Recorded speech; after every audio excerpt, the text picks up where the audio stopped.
오늘 말씀의 제목은 우리를 이기게 하는 힘입니다. 어제 우리는 죄의 영향력에 대해서 말씀을 나누었습니다. 우리가 구원을 받았다 하여 모든 것이 다 한 번에 끝나는 것은 아닙니다. 하나님으로부터 우리의 죄를 용서받았지만 그 죄라는 끈질긴 영향력이, 유혹과 흔적이 사라진 것은 아닙니다.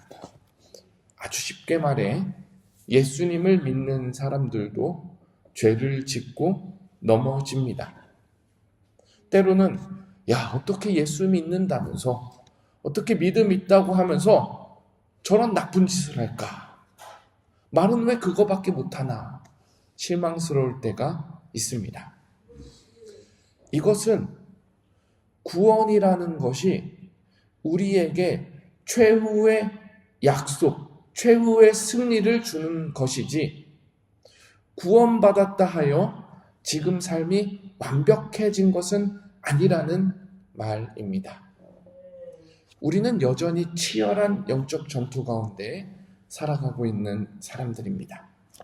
그리고 이 싸움은 주님께서 우리를 부르시는 마지막 그날까지 계속돼요. 어쩌면 이 싸움은요, 날이 갈수록 더 어려워지고 치열해질 수 있습니다. 죄라는 본성은 내 안에서 한시도 가만히 있지 않고 날마다 매 순간마다 나쁜 것들을 만들어내려고 애를 쓰기 때문이에요. 그러면 어떡할까요? 어차피 싸워도 안 되는 거, 어차피 끝나지도 않을 거, 어차피 죽어야만 되는 거 포기해야 할까요? 그럴 수 없죠. 포기하는 순간 우리 영혼은 더 어두운 곳으로 미끄러질 뿐입니다. 이런 이유로 이번 사순절 절기에 죄 죽이기라는 주제로 우리 함께 훈련하기로 하지 않았습니까? 그리고 첫 단계로 어제는 스스로를 인정하자. 내가 지금까지 방치했던 것, 내가 지금까지 외면했던 죄의 건을, 그것이 무엇인지 한번 돌아보자라는 시간을 가졌어요.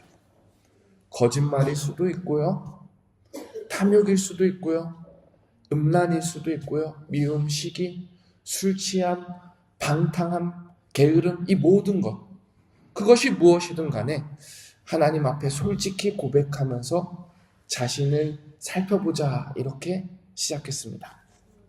그럼 이제 한 단계 더 나아가 봅시다. 우리가 그동안 방치되어 있던 죄와 싸움을 시작한다면 이 싸움을 이기게 하는 힘은 어디서 오는가? 종교의 역사 속에서 수많은 사람들이 죄와 싸우기 위해 노력을 많이 했어요. 자기 안에 있는 열심을 최선을 다했습니다. 어떤 사람은 금식했고요, 어떤 사람은 철야를 했고요, 또 어떤 사람은 세상을 떠났어요. 수도원에 들어가서 혹독한 고행을 감내했습니다. 물론 이러한 방법들은요, 하나님께서 우리에게 주시는 은혜의 방편이고 보조적인 수단이기는 합니다.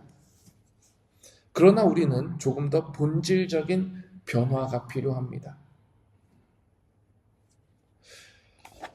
흔히 죄 죽이기라고 말을 하면은 단순히 내가 하려던 행동을 참았다, 멈췄다, 이 수준에서 생각하기 마련이에요.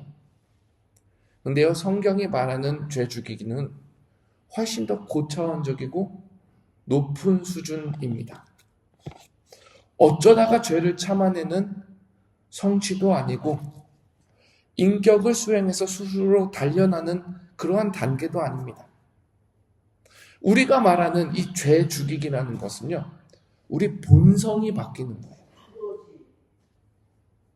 죄를 사랑하고 때로는 조금 불편해서 그냥 그대로 죄를 내버려 두고 모른 척하고 넘어가고 싶어하는 우리의 본성, 죄를 향해 달려가는 우리의 관성을 약화시키는 것이 바로 죄 죽이기입니다. 고린도후서 4장 16절도 증거합니다. 겉사람은 낡아지나 속사람은 날로 새로워지도다. 죄가 나를 지배하던 나의 주인의 자리에서 죄를 끌어내리고 이제는 하나님의 생명이 나를 움직이게 시작하는 것, 이게 바로 죄 죽이기라는 거예요. 가령 남편이 퇴근하고 소파에 누워있는 것만 봐도 화딱지나던 내 마음이 본질적으로 바뀌는 거죠. 화나기 앞서 저 사람이 왜 저렇게 소파에 누워있나? 오늘은 밖에서 무슨 일이 있었나? 이해하려는 마음이 생기는 것. 본질적으로 바꾸지 않으면은 노력으로는 안 되는 마음 아니지 않습니까? 돈이라면 영혼이라도 팔 것 같던 사람도 돈보다 소중한 가치를 챙기기 시작해요. 자기 삶을 사랑하고 자기 사람을 귀하게 여기며 하나님이 주시는 것들 가운데 질서를 바로잡습니다. 또 어떤 게 있을까요? 본질이 바뀐다는 거, 사랑하는 마음이 생기기도 합니다. 예전에는 누군가를 사랑해봐야지.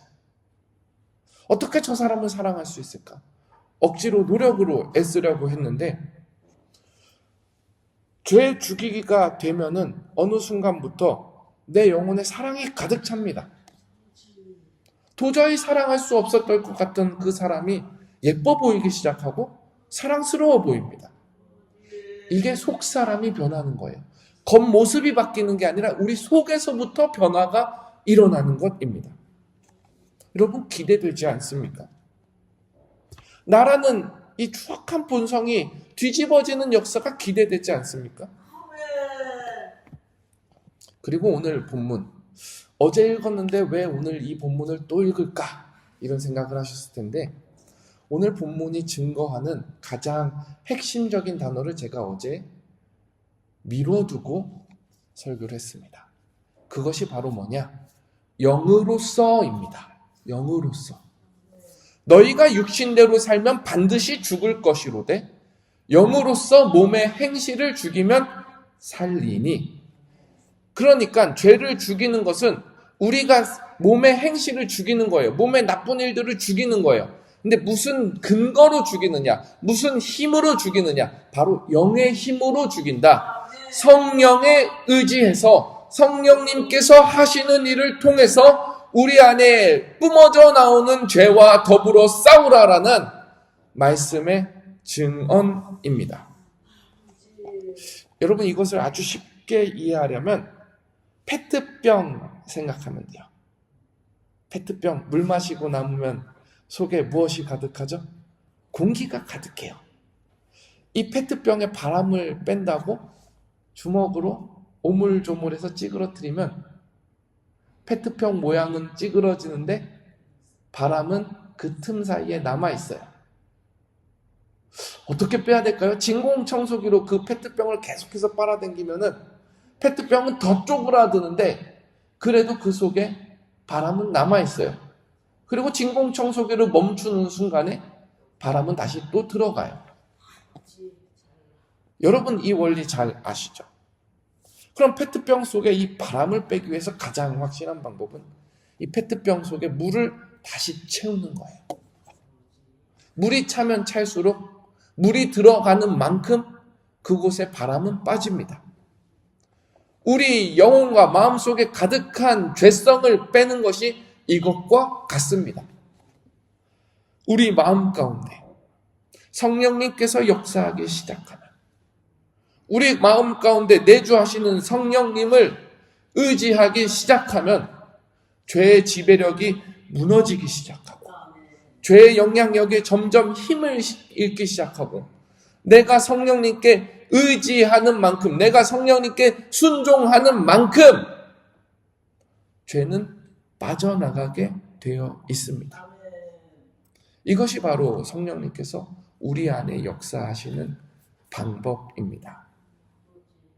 그럼 구체적으로 어떻게 무엇이 빠져나가고 무엇이 들어오는지 한번 말씀을 같이 봅시다. 갈라디아서를 찾아볼게요. 갈라디아서 5장 19절입니다. 갈라디아서 5장 19절 19절부터 21절까지 한번 같이 읽어보겠습니다. 갈라디아서 5장 19절부터 21절, 저와 여러분이 한 목소리로 읽겠습니다. 시작. 육체의 일은 분명하니 곧 음행과 더러운 것과 호색과 우상 숭배와 주술과 원수 맺는 것과 분쟁과 시기와 분냄과 당짓는 것과 분열과 이단이라. 투기와 술취함과 방탕함과 또 그와 같은 것들이라.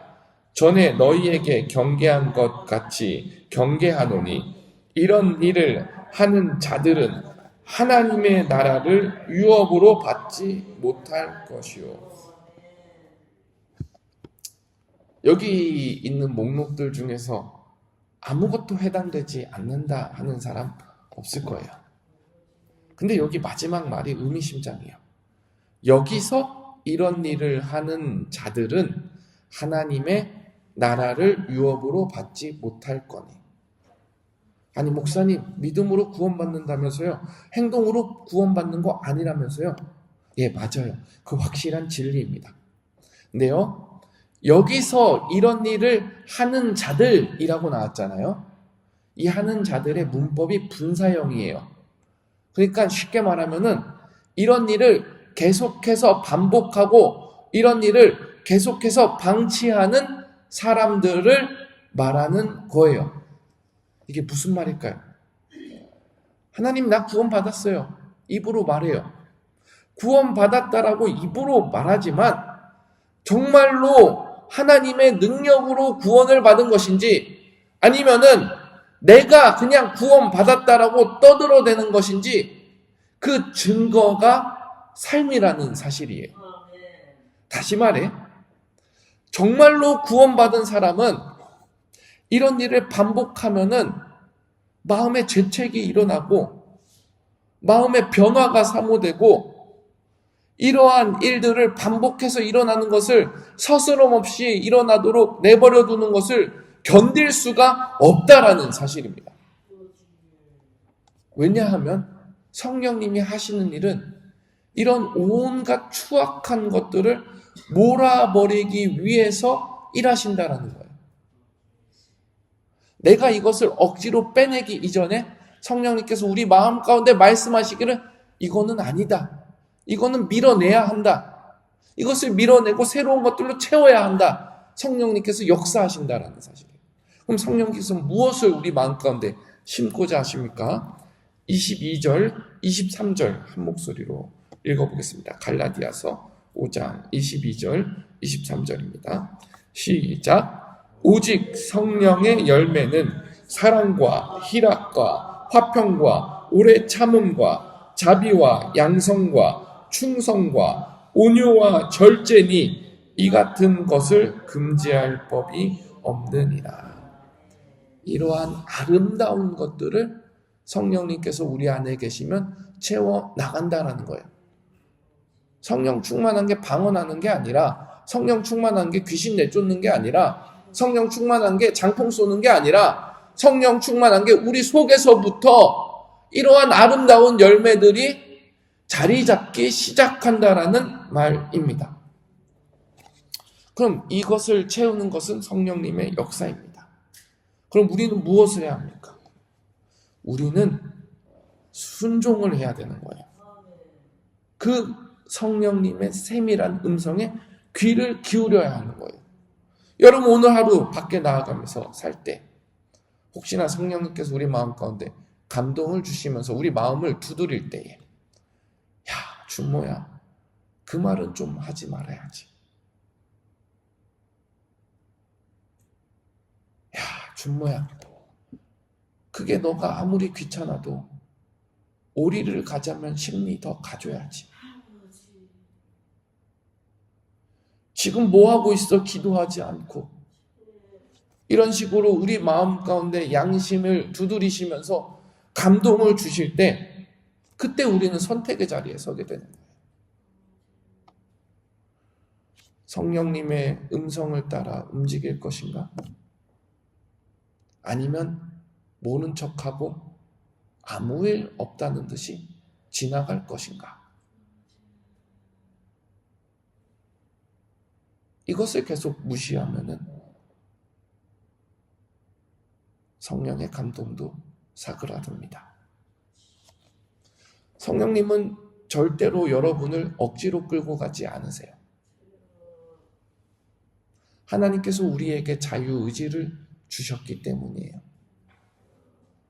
순종할지 말지에 대한 자유의지를 주셨는데 순종하기 싫어하는 내 마음조차도 성령님께서 돋구어가지고 끌고 가려고 하실 때 우리는 아멘 해야 될 줄 믿습니다.